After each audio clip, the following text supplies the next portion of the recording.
Jadi kita kan taunya kan ini ya Palestina nih batas-batasnya. Nah ini padahal buatannya Inggris nih. Jadi nggak setuju nih two state nation nih? Oh iya tentunya nggak setuju. ya? Karena dia juga nyaplok kok dari awal. Makanya doain aja ya Allah semoga yang zolim sama yang zolim berantem aja ya Allah gitu.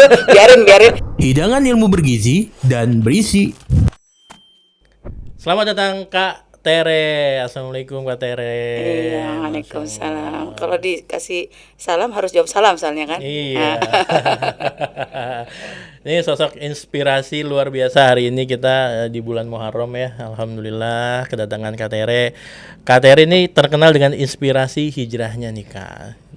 Dari seorang penyanyi dari panggung musik gitu ya ke Musik pop ya. Musik pop. Siapa yang nggak kenal sama albumnya Kak Tere ya, lagu-lagu terkenalnya Tapi kayaknya awal kalau- yang indah. Waduh. Kalau anak-anak Gen Z ini harus lihat-lihat lagi nih. Anak Iya. Gen Z belum tentu kenal nih kayaknya Betul. nih. Beda dua generasi. Dua generasi. Iya. Tapi untungnya loh, gue ketemu hari ini, ketemu Kak Tere itu hari ini loh. Iya. Kalau mungkin waktu gue SD gue minta tanda tangan sama beliau. Masya Allah. Anda ikutan berarti. Bang Rian tahu nggak? Satu hal yang menarik ini ya. Sebelum kita mulai podcast ya Kak. Iya. Iya, dulu waktu gue SD gue sering dengerin nyanyian-nyanyian beliau. Tapi Iya. hari ini gue punya anak gue murid ngajinya dia. Allah.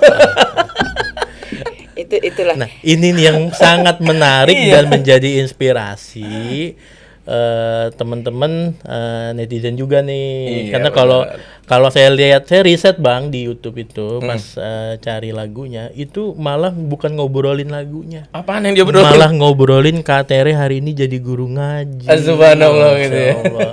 Aktif di Palestina dengan gerakan Palestina. Aktif banget malah. Iya. Gue sengaja pakai nih buat ngimbangin aja. Tapi emang harus loh, karena ini udah bukan lagi apa ya istilahnya, ya memang sebagai seorang yang meyakini Islam kan dengan segala kebenarannya, Iya. kita tahu kan kalau ada kezaliman kita harus berdiri untuk melawan kezaliman itu Betul, kan gitu. sepakat. Tapi yang lebih keren lagi sekarang sebenarnya seluruh dunia udah sadar gitu ya ngajar Iya, siapa betul. gitu. Jadi ini bukan lagi sekedar simbol untuk religi lagi gitu, Iya, untuk iya. memastikan bahwa kita ini manusia. Iya. Gitu. Iya. Waduh, ini Tapi sabar dulu Kak. belum Udah ya, langsung mulai pop panas. banget ini. Itulah udah makanya. mulai panas nih luar biasa. Kita akan sampai ke sana ya Bang. Oke. Kak, sebelum masuk ke sana, biasanya kan Kak Tere ini kan terlahir bukan sebagai seorang muslim ya Kak ya. Nah, bisa diceritakan nggak Kak perjalanan mu'alafnya, yang biasanya kan kalau seorang mu'alaf itu berangkat dari sebuah pertanyaan besar nih. Kalau dari Kak Tere sendiri perjalanannya nih gimana? Pertanyaan apa dulu yang Kak Tere cari dalam perjalanan spiritualnya sampai ketemu oke, ini Islam adalah jawabannya. Iya, jadi gini. Sebenarnya kalau ngomongin pertanyaan banyak. Masya Allah. Apalagi dari kecil memang kebiasaan keluarga memang ya itu ya, lagi-lagi makanya makin kesini makin paham gitu, kayak kenapa ayat pertama itu disuruhnya Iqra gitu, suruh baca. Iya. Dan ya alhamdulillahnya dalam segala kondisi yang Allah takdirkan, saya tuh lahir di keluarga yang satu keluarga yang bisa dibilang ya egaliter lah ya. Yeah. Suka baca ya, terus juga biasa berkomunikasi lah. Orang Batak itu kan kalau ngomong kan pasti ya lumayan lah gitu ya. Asal jangan lebih dari 3 orang. Kalau 3 orang masih bisa buat paduan suara. Kalau lebih dari 3 katanya kalau periksa di bus-bus gitu harus periksa dompet. Gue udah serius banget dengerin. Kalau satu masih bisa orasi ya, Oh, kedua gitu. main catur. Kalau udah berempat hati-hati nih. Dompet pegang. Gitu. Nah, cuman pada intinya karena suka baca, terus jadinya kebiasaan baca itu yang membuat saya akhirnya tertarik gitu untuk ngulik gitu isi yang merupakan kitab suci yang diajarkan orang tua saya gitu, bahwa pas saya baca kenapa jadi begini ya, ini kok kayak logical ordernya kayak nggak tune in gitu. Terus apalagi ketika membaca tentang kisah dulu saya mengenalnya sebagai namanya Yesus gitu ya, tapi semakin saya belajar, semakin kesini makin paham kalau ternyata ya cuman beda ini POV ya. Kalau sekarang kan cuma beda POV gitu. Ternyata ini tokoh yang saya juga cintai tetap sama. Cuman saya memposisikannya sesuai pada koridornya, bahwa dia ada ulul azmi, orang yang Allah muliakan dengan posisinya sebagai nabi yang 5 besar, tapi however he is still human, bukan anaknya Tuhan gitu. Dan itu pertanyaan itu awalnya ketemunya di yaitu riset-riset tiap ayat kan, dulu kan suruh ngafalin ayat gitu kan. Loh kok ini kok kayak kurang matching sama yang ini kayak gitu lah. Ya, tapi terlepas dari, karena kalau nanti bahasnya itu nanti babnya berat, kristologi gitu. Tapi intinya justru ketika waktu saya SMP saya mencoba untuk find out gitu ya, nanya ke guru malah, kamu nggak boleh nanyain yang kayak gitu kan. Itu gitu kurang ya. beriman malahan katanya. Jadi oh ya sudahlah, saya nggak mau nanyain lagi gitu. Tapi pas saya kuliah itu kan pas banget tuh masa era awal reformasi itu ya. Jadi arus informasi luar biasa, dan saya nemu buku juga gitu. Setelah teman saya bilang, yang bikin alam semesta ini itu Tuhan loh, atau dia nyebutnya Allah gitu ya. Saya bilang iya, tapi karena saya udah dikasih didogma dengan baik lah ya. Jadi saya bilang pas saya kuliah tuh, iya tapi itu termanifest dalam konsep Trinitas. Saya bilang, teman saya bilang, kalau yang kamu maksud Yesus itu di Al-Quran juga ada. Dan saya kagetnya luar biasa, karena saya pikir Al-Quran itu cuma tentang Nabi Muhammad SAW gitu ya. Pas saya nanya, emang lah Yesus di Al-Quran ada tapi namanya Isa.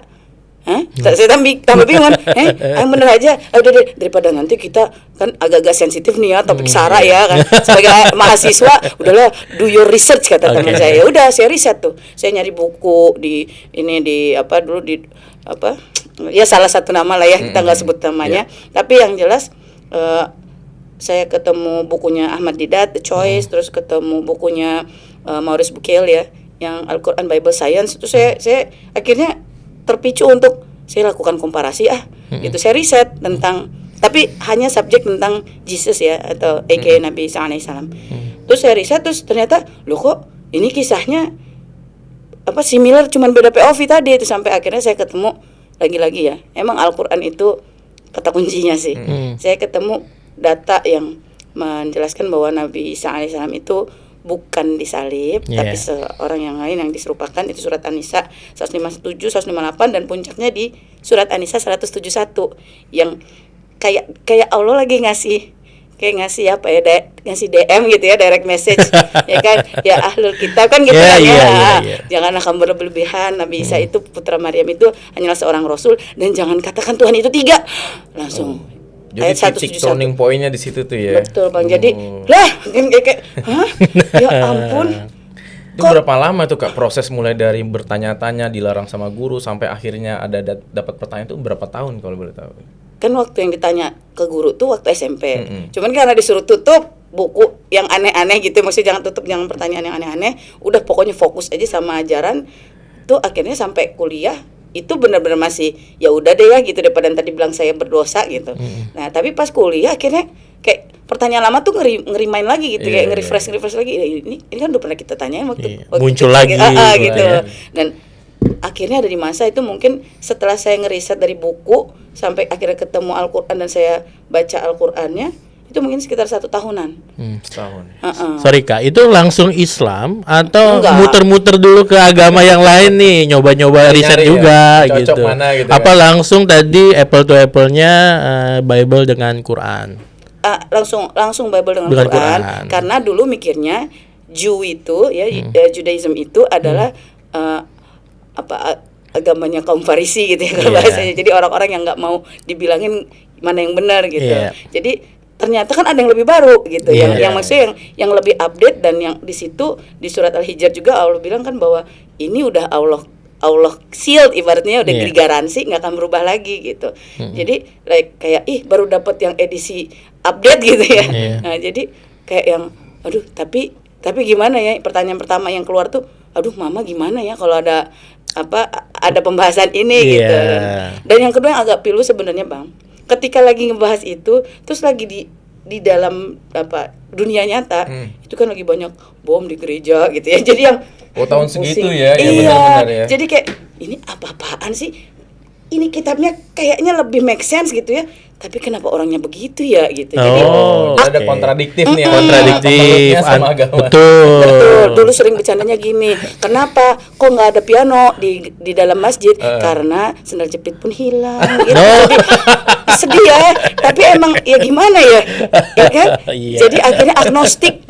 Diparodikan lagi kalau sekarang. Iya, tapi saya jadi penasaran nih sama Kak Tere. Tadi kan dia bilang bahwa proses pencarian itu karena emang ada satu kultur yang dibangun di keluarga, ya suka baca, kemudian Kak Tere juga riset sana sini gitu kan.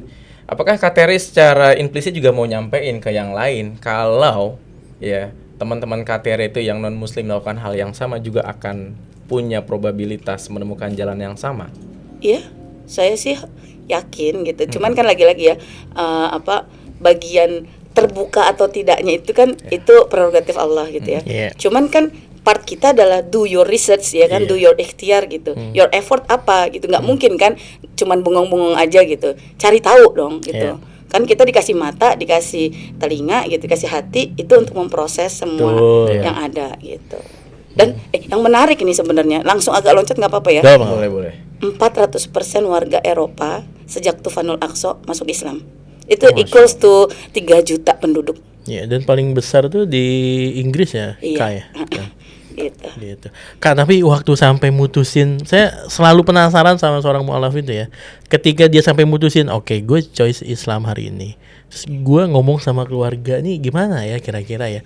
Gue jadi musuh keluarga nggak ya? Battle di mindset kita nih udah kayaknya gue harus mindahin barang-barang gue hari ini. Gue harus nyari tempat kemana dulu nih.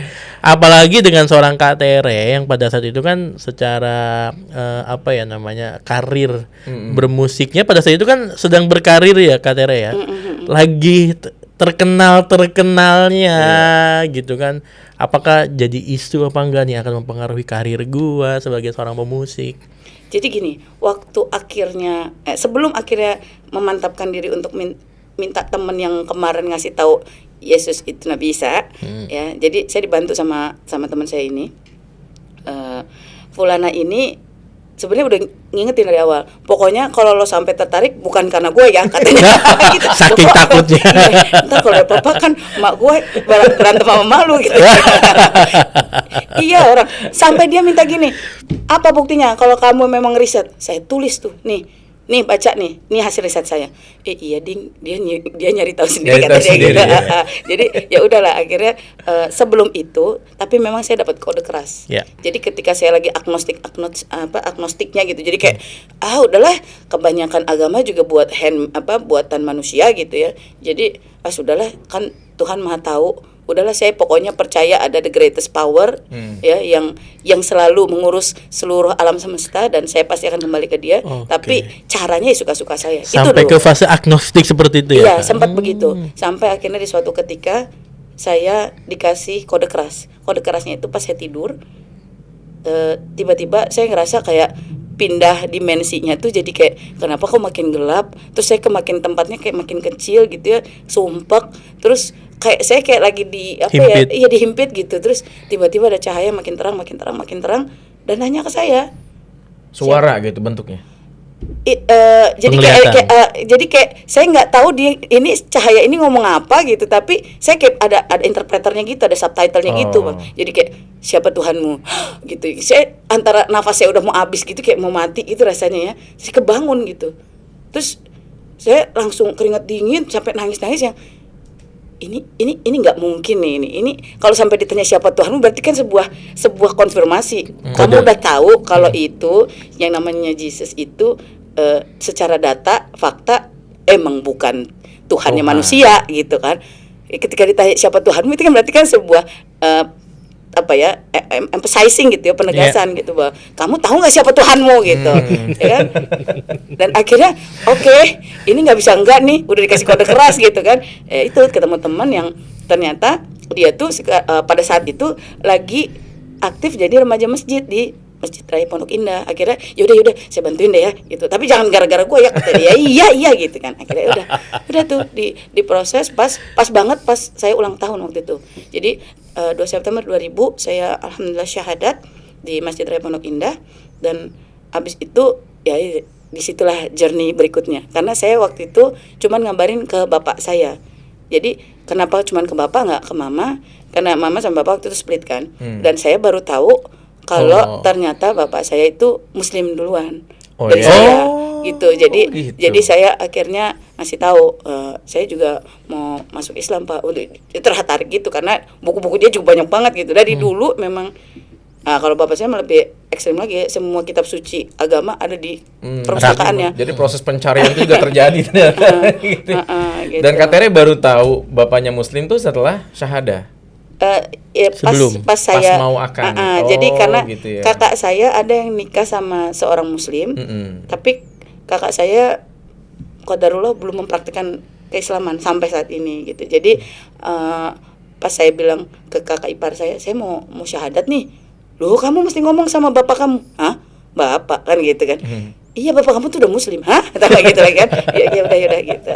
Ya udah akhirnya gitu tuh. Cuma ternyata justru dari situ orang kadang suka lupa. Karena menuju syahadat, ya itu emang effort yang luar biasa ya. Tapi setelah kamu syahadat, apa yang harus kamu lakukan? Nah, itu banyak yang orang clueless. Jadi banyak mualaf yang akhirnya mungkin ya karena nggak disirami dengan Betul. surroundingnya yang lebih suportif gitu, akhirnya merasa alone. Dan biasanya disitulah mulai terjadi lagi penjaringan yang membuat mereka mungkin nggak kuat. Itu biasanya yang terjadi. Kisah klisenya. Padahal kan juga jelas ya, satu di antara 8 golongan yang berhak mendapatkan zakat itu kan itu mu'alaf. Seolah-olah tuh agama tuh kayak mau ngasih satu perspektif. Nih ada satu saudara kita yang baru gabung, baru join. Ayo kasih perhatian. Ini kan jadi PR kita ya Kak ya sebenarnya ya. Betul. Untungnya waktu itu Kak Tere dapat satu lingkungan yang tepat dan bisa menjaga keimanan sampai hari ini ya. Dibilang tepat sih nggak tepat juga. Karena teman saya itu masih sekuler juga ya somehow gitu. Oh gitu. Apalagi setelah saya syahadat nggak lama kemudian 9/11 dong. Iya. Islamofobia di mana-mana. Saya lagi mau nyari guru ngaji tuh. Gimana ya cara baca Quran nih sesuai dengan huruf hijaiyah ya? Terus kata teman saya, kayaknya agak serem nih masjid-masjid zaman sekarang katanya lagi ditarget.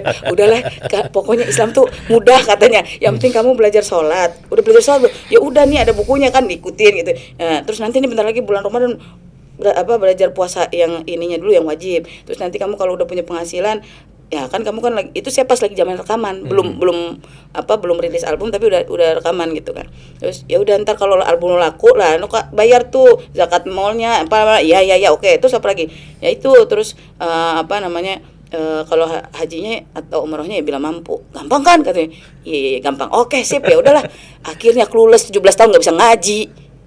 Itu problemnya. Panjang juga ya Kak berarti prosesnya Kak. Lama banget ya Bang ya, 17 tahun tuh. Sampai 2017 berarti Kak. 2000 sampai 2017 saya pun nyangsang di feminisme yang katanya muslim feminisme padahal nggak ada tuh ternyata ya. Itulah. Akibat nggak punya guru. Nah, gitu. Iya, jadi sebenarnya jadi persoalan bersama ya Bang Rian. Betul. Ya. Gimana orang-orang yang baru join nih masuk lembaga mana? Ini nggak ada sekolah mu'alaf gitu di mana-mana kan. Dan nggak ada spesialisasi yang langsung membimbing. Iya. Apalagi kita di KTR ini masuknya dari lingkungan masjid yang habis syahadat tuh ya sudah dilepas aja begitu, nggak ada pembimbingan lanjutan. Jadi bener ya Kak, kalau boleh kita bilang orang mu'alaf itu harus cari lagi setelah dia masuk ke pintu Islam, dia harus cari lagi gitu ya. Itu ibaratnya kalau pakai judul preambula tuh pintu gerbang kemerdekaan berpintunya doang. Gitu. Tapi nyampe merdeka yang seesensinya sebenarnya masih harus melangkah lagi. Gitu. Agak seru ya kisahnya. Iya. Kak Tere waktu itu gimana tuh kan lagi rekaman, lagi naik daun kan. Saya masih hafal loh beberapa lagunya Kak Tere nih. Kalau gue nyanyiin apa enggak nih Bang? Jangan. Jangan lah, apalagi kita buat Quran aja. Iya. Salah coding, kalau tiba-tiba ditanya siapa Tuhanmu, siapa Nabimu, kalau kita keluarnya lagu kan PR juga itu. Yang mau saya highlight tuh hari itu, saya inget ya tahun-tahun segitu memang saya SD kayaknya waktu itu. Kak Tere itu kayaknya lagi ngehits gitu ya, banyak tembang-tembang yang diingat orang dan itu gimana lingkungan. Saya yakin ya nggak mudah untuk menembus lingkungan itu juga. Pasti teman-teman kaget juga dong. Gitu kan. Iya. Khawatir juga nggak? Gimana waktu itu? Masih ingat nggak? Yang saya ingat tuh masih banyak orang yang kalau saya pas ngucapin assalamualaikum gitu, yang lain pada gitu. Kenapa sih? Dipikir masih belum muslim gitu ya. Jadi begitu. emang ada yang salah gitu. Cuman memang awalnya tuh saya nggak declare gitu kalau Oh, nggak saya langsung declare. sampai akhirnya alhamdulillah mukena saya ketahuan sama kakak saya. Kan biasanya kan kakak-kakak cewek semua kan pinjem baju ya deh, oh iya kak ada di situ, tiba-tiba Kok ada mukena? lupa gitu aduh lupa ada mukena kayaknya, pas lihat yo udah ketahuan apa ini.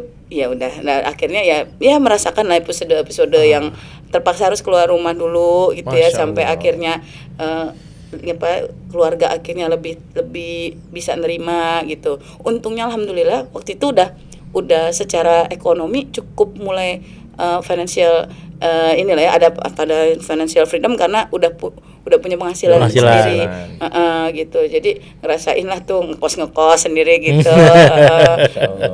Cuman ya itu salah satu apa ya, kalau menurutku sih ya itu salah satu ya cara Allah sedang membentuk kita gitu, bahwa ya kalau kamu percaya sama aku ya kamu nggak usah khawatir orang ibu bapakmu aja aku yang ngurus kan gitu ibaratnya kan. Iya.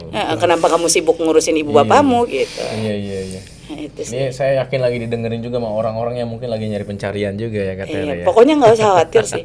Emang benar pasti pada saat itu tuh emang dilema banget ya, nggak, ya ampun gimana ini kan gitu ya kalau di zaman itu. Apalagi usia 20-an itu kan usia yang sangat amat rentan ya untuk hal-hal pengambilan keputusan yang sangat amat sensitif gitu. Tapi ya udah minta sama Allah udah. Waktu itu modalnya cuman Al-Fatihah. Fatihah doang. Iya.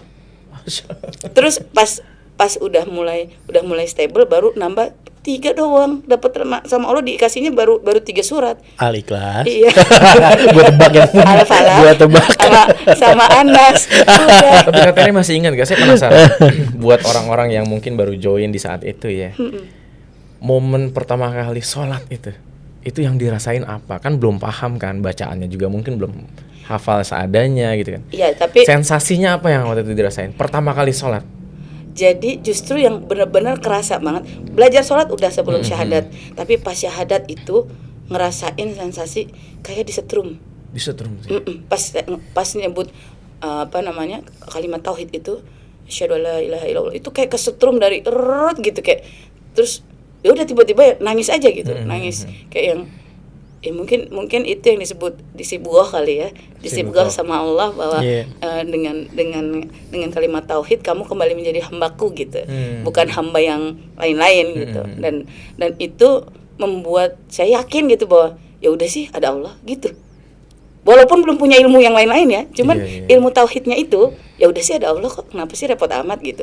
Cuman memang waktu itu saya selalu merefleksi setiap hari kan sebelum tidur tuh saya nge-review gitu ya. Kenapa ya 17 tahun Allah belum ngasih saya huruf hijaiyah gitu dipahami. Setelah itu setelah segitu lama saya baru paham, karena yang kalimat keduanya itu saya belum sempat ngulik detail tentang Nabi Muhammad SAW. Saya cuman sampai ke kisah Nabi Isa kan. Iya. Nah, tapi alhamdulillah setelah saya bisa belajar baca Al-Qur'an sesuai tajwid, Masya Allah ya Bang. Alhamdulillah ya. Ya, semua bisa menjadi ahlul Qur'an kan gitu ya. Kayak tagline gue harus dites ini. Tasinnya. Tapi itu ngaruh banget. Ngaruh banget. Iya. Karena pantesan kan di surat Al-Isra dibilang kan berbeda kan sama yang baca sama yang enggak. Itu dikasih benar-benar yang namanya kefahaman itu naik terus sama Allah, dinaikin. Iya, jadi saya kepikiran ini Kak Tere. Masjid-masjid, ya forum-forum Quran nih, ada orang-orang yang mungkin ketika dia baru bergabung ini harus dijemput sebenarnya ya. Betul. Dijemput dan dijagain gitu. Betul. Ya untung Kak Tere ini istiqomah dia, 17 tahun kemudian masih muslim kan. Itulah namanya nikmat dari Allah ya. Iya. Nah, Kak Tere, nyambung ya, kan sekarang aktif banget nih di kegiatan aksi bela Palestina. Sampai akhirnya nyemplung dari 17 tahun nggak ngapa-ngapain, nggak ada perkembangan, stagnan terkait masalah keislamannya, tiba-tiba jadi aktif banget bela Palestina. Gue tambahin jadi ustazah. Jadi ustazah juga. Di mana-mana ada aksi beliau pasti diundang, ada baik offline. Kadang nggak diundang sih, datang sendiri. Apalagi datang sendiri Kak. Ini tiba-tiba sampai aware sebegitu besarnya. Ada satu momennya ya, apa ada Kak? momentumnya itu sebenarnya justru bukan di 2017-nya, tapi ketika 2012 mama saya meninggal. Sebelum meninggal pesannya 2.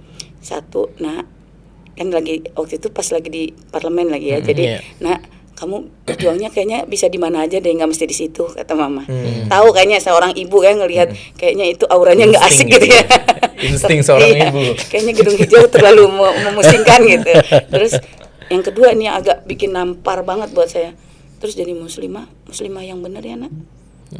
Kayak saya sampai ya Allah, jadi selama ini saya ngapain aja ya gitu. Dan gak lama kemudian mama saya meninggal karena memang kansernya itu kayak cepat banget. Dan itu saya masih hang tuh pada saat itu. Nggak lama kemudian, setahun kemudian bapak saya yang juga meninggal. Tapi yang lebih pilu buat saya, bapak saya meninggal dalam kondisi KTP-nya berubah jadi Kristen dan prosesinya dikristenisasi juga. Oh, Masya Allah. Gitu.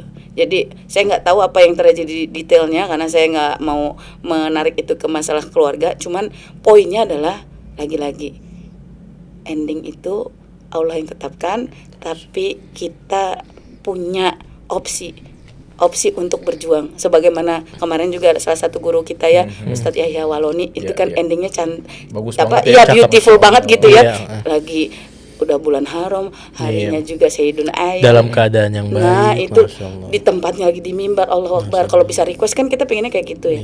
Tapi kan berarti kan kata Rasulullah SAW, kamu akan dipulangkan sebagaimana kebiasaan kamu. Kebiasaan kita ya. Ini makanya sekarang saya jadi oke, kita harus ubah habit. Iya. Gitu. Mastering habit baru yang memang sesuai dengan uswatun hasanah kita. Karena Rasulullah SAW bilang, ya udah ikutinlah jalanku gitu kan. Iya. Dan dari situ akhirnya saya riset tuh tentang Rasulullah SAW, ya sirah saya baca, terus abis itu akhirnya saya nangis di sajadah, ya Allah, saya nggak mau meninggal melainkan dalam keadaan muslim, tapi saya nggak tahu caranya gimana. Sama Allah dikasih nikmat, pertama-tama saya ketemu guru ngaji TK gitu yang beliau itu dulu kepala sekolah di nama TK Iqra di Gandaria. Itu benar-benar saya dari blank, jadi dikenalin huruf pertama-tama. Dan alhamdulillah akhirnya saya udah nggak buta huruf lagi, tapi baca masih berantakan. Izin Allah diajak sama suami untuk nggak diajak, tahu dikasih ini ya, dikasih pokoknya dikasih surprise lebih tepatnya ya, karena tiba-tiba saya pakai hijab gitu ya. Kenapa kamu pakai hijab? Iya, soalnya teringat kemarin ada kajian di Masjid An-Nasr, Ustadz Zulkifli Ali bilang wahai perempuan, jangan sampai hijab pertamamu adalah kain kafanmu gitu ya. Dan langsung ya Allah, ampun ya Allah, langsung pasang gitu. Ya kan? Terus akhirnya dapat surprise. Alhamdulillah Allah yang kasih surprise sebenarnya lewat wasilah dari suaminya. Dikasih nikmat ke tanah haram umroh. Ketemu lah itu kan mushaf. Masya Allah, udah bisa ngaji kan mikirnya. Dibuka lah, apa ini? Loh, kok nggak ngerti, ternyata hamzah wasol. Ya Allah gitu kan, belum ngerti. Mushafnya beda. Langsung laporan ke Ustadz Imam, karena pada saat itu ada di tempat nggak jauh dari tempat rumah di Bintaro ini kan ada ya semacam lembaga yang untuk mensupport mualaf gitu. Waktu itu Wisma Mualaf namanya kan. Nah, di situ ketemu sama Ustadz Imam, terus Ustadz Imam bilang, ya udah kamu belajar aja. Di mana ya Ustadz? Itu masjid dekat rumah saya. Ya Allah, ternyata pertolongan Allah tuh dekat. Kitanya aja yang nggak mau dekat. Tahu jawabannya ada di sekitar kita. Nah gitu. Dari situ Allah gas terus tuh.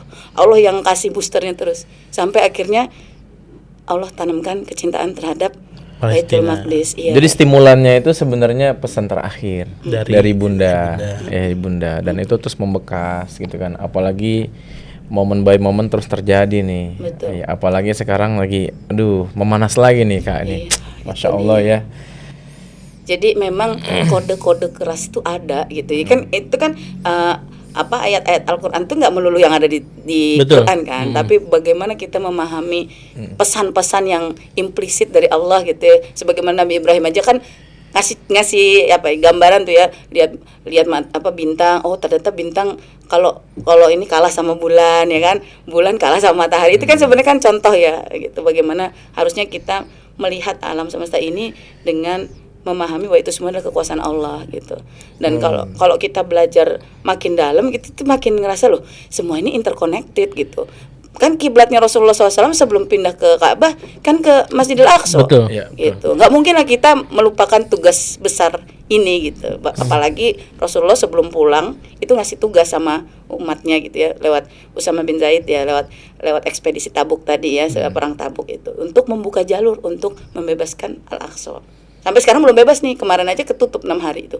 Saya nggak tahu, dapat kabar sempat dibuka, tapi kita tunggu apakah Jumat ini akan ada sholat Jumat lagi di Al-Aqsa. Jumat kemarin ditutup. Gitu. Makanya jadi makin kesini makin kayak ya itu minta sih sama Allah sih. Minta sama Allah, Rabbi zidni ilma warzuqni fahma, itu minta terus supaya nggak cuman baca doang tapi ngerti gitu. Kan banyak yang baca tapi nggak relate gitu. Iya iya. Yang saya kagum Kak Tere, ya sebenarnya kan yang bukan mualaf ya, yang muslim dari kecilnya muslim, yang tahu juga kondisi Palestina, tapi nggak sense Tere kepeduliannya. Nah Kak Tere punya pesan nggak buat muslim yang lain mungkin ya belum terlalu paham, belum teredukasi terkait saudara-saudara kita yang ada di Palestina, agar punya peran yang mungkin ada juga nih Kak di luar nih, gue tuh peduli loh, cuma gue nggak tahu sih caranya gimana menyalurkan kepedulian gue untuk saudara kita yang ada di Palestina.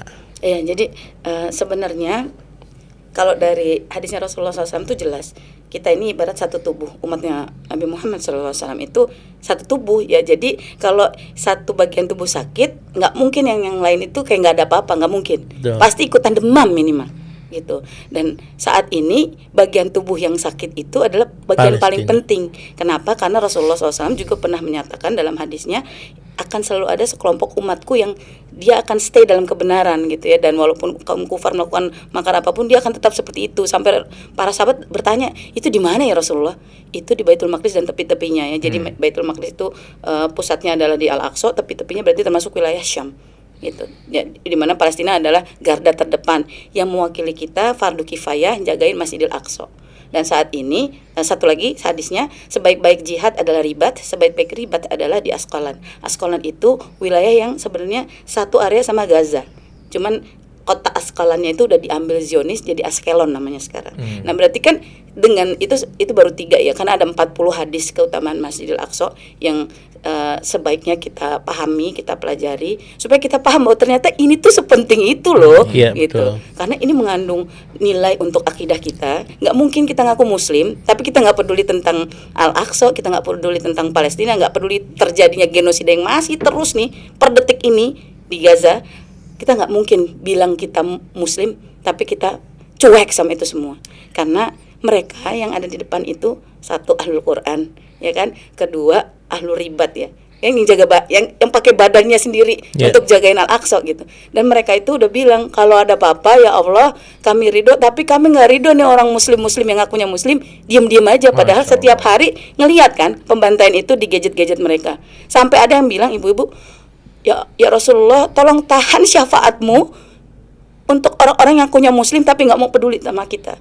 Kan kebayang nggak kalau itu sampai terjadi kan? Makanya ayolah kita yang masih punya hati, masih punya pikiran, yuk please kita sedikit aja ya latihan untuk membuat waktu prioritas, paling enggak lihat update ya kan, terus belajar biar paham supaya kita tuh nyadar kalau iya ya ini perjuangan satu umat harusnya, supaya kita nggak ngerasa lu gua gitu. Nanti na'udzubillah nanti nafsi loh di akhirat. Jangan sampai mereka gitu. Miris, Bang. Mirisnya dalam arti ini netizen kita gampang lupa kayaknya. Nah, itu isunya amnesia. Ya, Kak, Starbucks mulai rame. Nah, itu boleh nyebut nggak sih, Bang? Boleh. Aman di sini. Aman kalau di podcast bebas. Ya, gitu lah. Starbucks mulai rame, McD mulai parkir gitu kan. Ya. Orang nih nggak punya gadget apa gimana sih gitu kan? Tapi emang kita lihat tuh kalau ada momen pemboman lagi, hashtag naik lagi, Caspire Now naik lagi, tapi besok dia lupa lagi gitu kan? Iya kayak Dori. Kalau saya bilang, kenapa sih pada Dori amat sih orang-orang gitu? Dori itu apa Kak? Ikan Dori itu film Nemo tuh. Nemo ya. Memori itu. Iya lupa lagi gitu. Saya juga pusing kadang-kadang. Ya Allah perasaan baru dibilangin gitu. Saya mau masuk satu Kak Tere. ada satu hal kemarin yang disampaikan presiden kita Prabowo, two state Aduh, jadi pengen nation. minum. Itu yang membuat saya tekanan darah tinggi sebenarnya. Bener sih, bener-bener. Silakan Kak. Iya, two state nation solution gitu ya. Ya, dua negara. Ini bikin Ini, pilu banget, pilu banget. Soalnya orang Yahudinya sendiri itu nggak mau. Gimana coba? Saya mau bahas itu sebenarnya. Jadi saya coba mengamati bagaimana orang-orang yang saya pandang lebih paham dari saya soal ini, para ustadz-ustadz, ya, Ustadz Bakhtiar Nasir, Ustadz Felix, Ustadz Gaza Hussein, gitu kan. Mereka pun berbeda pendapat nih, gitu kan. Saya pun punya pendapat, tapi saya mau dengar pendapat Kak Tere dulu nih. Yang katanya dengar pidatonya Pak Prabowo tuh sampai ini tensi darah tinggi.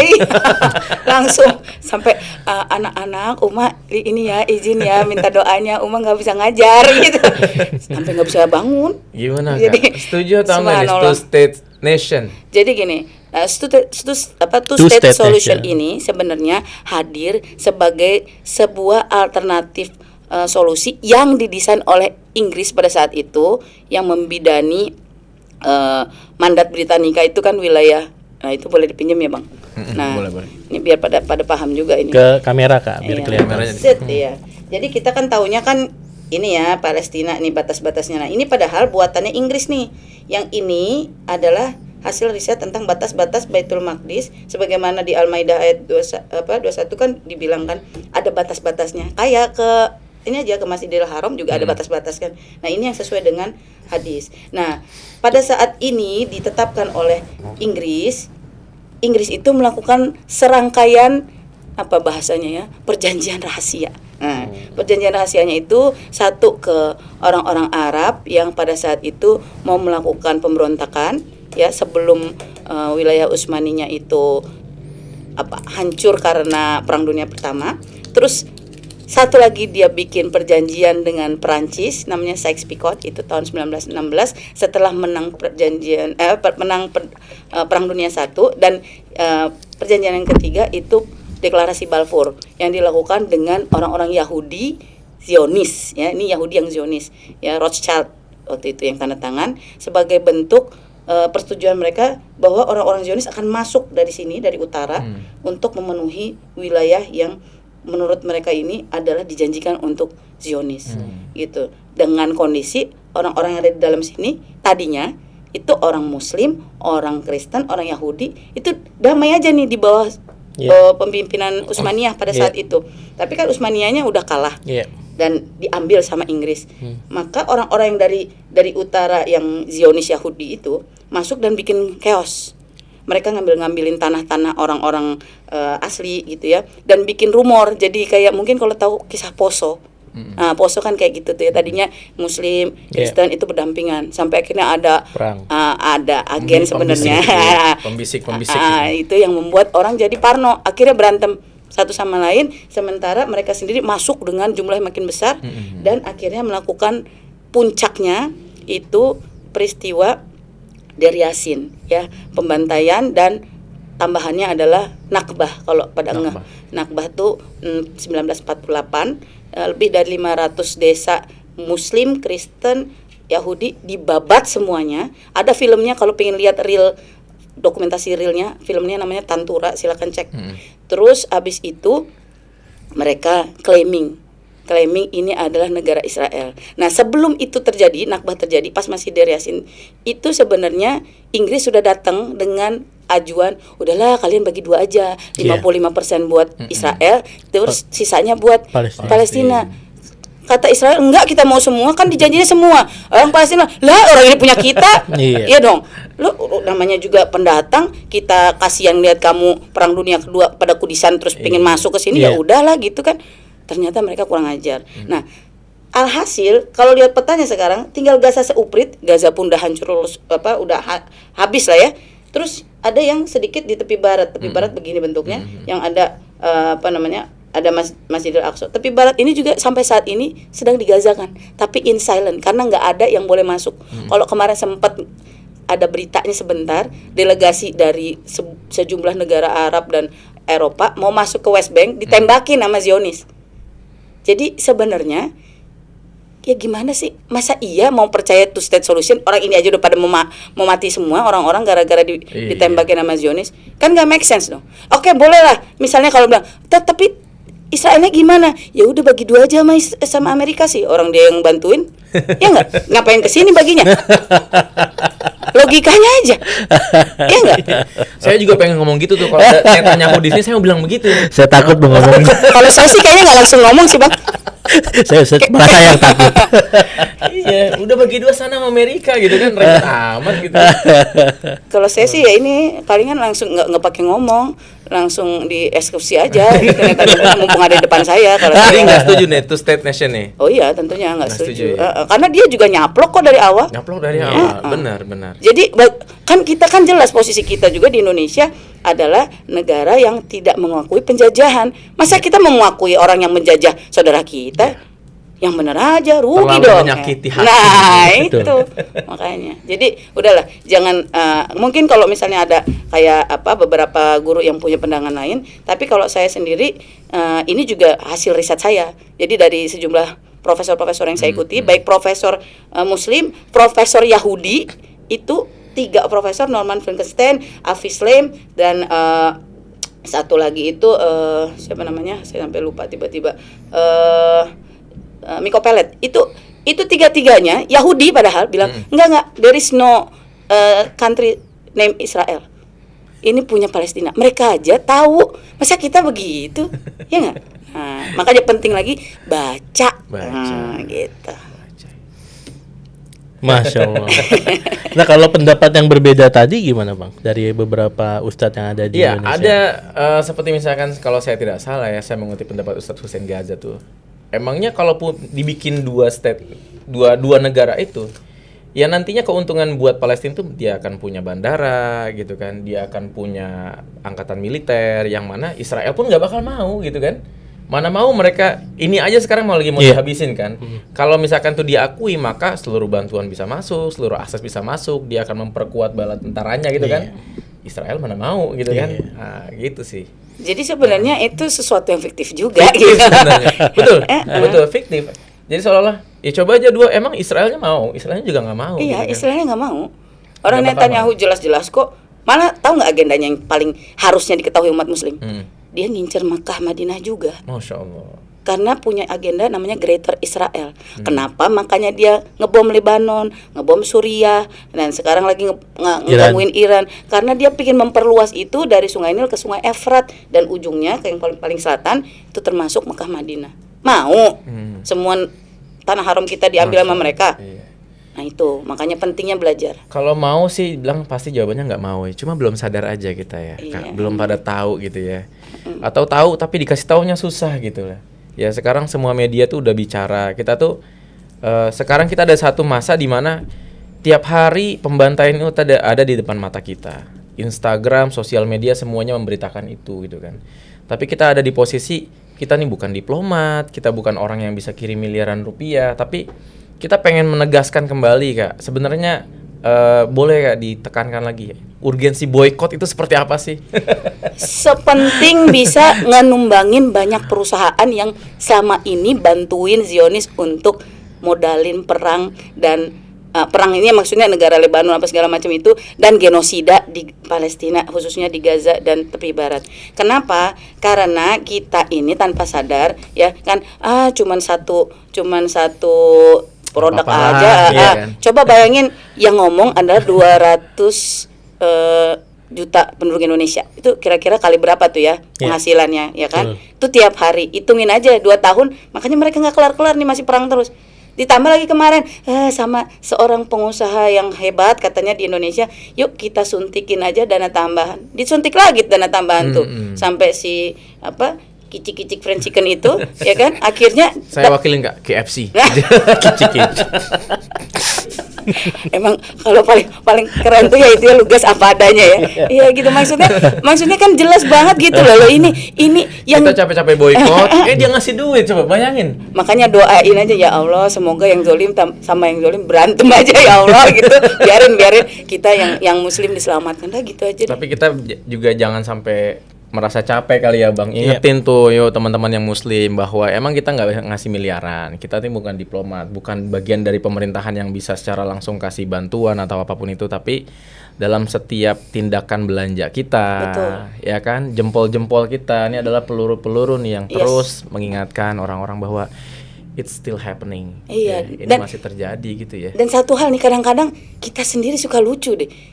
Jelas-jelas Allah bilang berdoalah kepadaku, ya kan? Sesungguhnya Allah tuh dekat, berdoa supaya nanti Allah akan berikan gitu yang kita mau gitu. Kalau kita memang orang yang makannya juga nggak ngaco-ngaco gitu ya kan, kata Allah kan syarat doa diterima kan kitanya juga harus bersih suci gitu ya dari yang haram. Nah kalau kita udah tahu, ya kenapa nggak dicoba gitu, jaga dengan menjadi orang yang lebih baik, dan tiap waktu mustajab ya doa lah, susah amat sih doa doang gitu. Doa aja kita pelit kok, coba aja cek, ya kan? Doa aja pelit, terus tambah lagi postingnya tambah pelit lagi. Iya. Berapa orang coba yang posting 2 kali 24 jam setiap hari? Nggak ada kayaknya. Pas lagi rame doang. Kalau lagi all eyes on Rafa baru rame. Semangka, semangka. Kalau ditanya Foto profil semua ganti. kalau ditanya sekarang lagi kenapa? Nggak tahu. Gitu. Coba lah, saya bilang itu prioritaskan 30 menit aja dalam 24 jam tiap hari, 30 menit aja buat belajar, mulai dengan baca doa, niat, terus habis itu kan kalau waktu mustajab yang 5 waktu itu yang antara azan iqamat itu kan paling doa berapa menit sih? Setengah menit juga bisa lah ya gitu. Terus habis itu baca ayat-ayat, minimal surat Al-Isra dibaca. Ayat 1 deh dihafalin, didawamkan. Itu insya Allah ngaruh banget. Dan abis itu tiap kita makan, tiap kita apa, ingat saudara kita di sana. Masya Allah. Nah, jadi insya Allah itu connected terus. Sense itu tetap dibangkitkan terus. Betul, insya Allah. Nah kan sekarang lagi ada ini ya Kak, apa namanya, perang yang Israel Iran. dengan Iran. Kalau dampaknya itu sendiri ke Palestina hari ini, apakah ngaruh nggak Kak? Kan siapa tahu nih lagi sibuk nih si Israel sama si Iran. Iya. Si saudara-saudara kita di Gazanya apakah masih ikut perang juga, atau si Israel libur dulu nih sama Gaza Kak? Atau jangan-jangan penduduk Palestina lagi seneng nih, wah gue dibantuin nih, ada yang nyerang musuh gue gitu kan. Sebenarnya itu semua adalah ya wa makarullah kan gitu. Mereka sedang bermakar, tapi Allah punya strategi yang paling baik ya. Tapi saat ini memang yang dilakukan oleh Zionis itu adalah distraction bahasanya, supaya umat Islamnya abis itu terpana ngelihat gitu kayak ya. nonton film Hollywood ya lagi perang-perangan. Padahal di sini abis saudara-saudara kita ya, mereka sekarang lagi benar-benar nggak punya akses untuk masuk karena pintu Rafah sejak 2 Maret 2025 yang kita sangka waktu itu lagi gencatan senjata ditutup plek gitu, jadi nggak boleh masuk apapun, termasuk bantuan humanitarian aid sedikit pun. Makanya kemarin tuh sempat ada Yang global Global march, March. Global march to Gaza, itu pun ditangkepin padahal ya niatnya itu aktivis kemanusiaan ya cuman bantuin aja gitu. Iya. Kita tuh malu banget gak sih? Kita nih ada orang nih ya, non muslim loh. Iya. Iya ya Kak ya. Itu dia nangis ya Dia Allah. keluarin duit, ya. Dia sengaja mau dateng gitu kan. Iya, Karena perawat. ngerasa mungkin udah nggak bisa lihat lagi kali ya. Udah nggak bisa lihat lagi tuh bahwa dia Anak-anak hancur akhirnya ya. dia berusaha untuk datang ke sana dan Sampai di sana dia bilang, please, there's sister and brothers also Muslim in Gaza. Kamu kan Muslim juga, tolong. Iya. Terus sampai dia tanya, kamu Muslim? Bukan sih, saya perawat aja dari Inggris. kita tuh malu ya. Itu Kak. gimana sih? Iya, itu. Perasaan kita ya. Dan saya ingat ini ada salah satu surat di Al-Maidah 54 yang kurang lebih intinya, kalau kamu mundur, gampang aja sama Allah, diganti kamu sama kaum yang lain yang lebih mencintai Allah dan Rasulnya. Nah ini kan indikasinya udah makin seru ya, sama perkembangan orang yang makin banyak mualaf. Itu berapa kali saya temu lagi demo dia syahadat. Masya Allah. Pas lagi demo Masya Syahadat. Allah. Nanti saya kirimin ya, kalau mau boleh. realnya ya. Dan itu mereka bilang, I saw the real faith in Muslim in Gaza. Jadi selama ini muslim yang di luar Gaza apa kabar gitu. Jadi kita nggak mampu dong jangan-jangan sama ini bersiar dengan baik untuk menjelaskan mana yang sebenarnya Allah, ya kan? Tapi Allah kasih ini sebuah pelajaran sih bagi yang berpikir. berapa banyak itu yang kalau kita tahu kan mungkin sekitar hampir 60.000 darah syuhada. Aslinya kalau kata Dr. Matt Gilbert ya, aktivis kemanusiaan dokter dari Norwegia, itu aslinya mungkin bisa sekitar 200.000 ya. Dan itu terus tambah banyak karena famine, kelaparan masih terus terjadi. Tapi itu sebenarnya adalah maharnya Gaza untuk dunia, biar satu dunia bisa bertauhid insya Allah. Masya Allah. Cuman pertanyaannya kita ada di mana? Kita berpihak di mana? Apa cuman penonton aja? Kita yang menggantikan atau digantikan? Nah, itu na'udzubillah, jangan sampai digantikan. Nggak bisa berkata-kata. Nggak bisa dikatakan. Langsung berbuat aja kalau gitu. Kalau nggak berkata-kata berbuat. Nah, makanya Kak tadi Kak balik pertanyaan yang sebelumnya, paling mudahnya nih buat teman-teman yang belum aware, ngapain supaya dia bisa aware? Bantuan apa yang paling mudah bisa mereka lakukan buat orang yang muslim di Indonesia yang awam lah kira-kira? Paling gampang repost aja deh isi ini berita Repost, ya. di ini saya di Iya, di minimal Instagram banget saya. kan. Itu Instagramnya apa, nih Kak? nanti Territorial Voice. Territorial voice. minimal banget nih podcast rendang di Nah, itu benar. Jangan nanti gue di Di-share, iya. mencuri kesempatan. Enggak, ini ngomongin Palestina. Iya benar-benar. Itu benar banget. Soalnya guru-guru selalu bilang, "Hey, kalian itu," ini guru-guru dari Palestina. Iya. Palestina bilang gini, "Kalian itu kan Indonesia kan banyak banget ya." orang. Iya kan?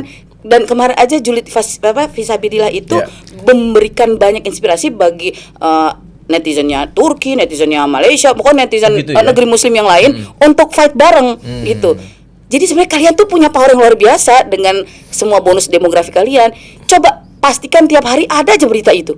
Pasti naik itu mau nggak mau, walaupun Meta sesadis itu ya, take down Algoritma, banyak. algoritma. Tapi kan jumlah kita banyak. Ya. Kalau kenapa-napa rugi dong dia, ya kan? Nah, kenapa nggak itu digunakan dengan power, ya? dengan people power tadi gitu. Walaupun tetap aja ya, itu kan part ikhtiar. Nanti makanya ketuknya dengan pintu doa.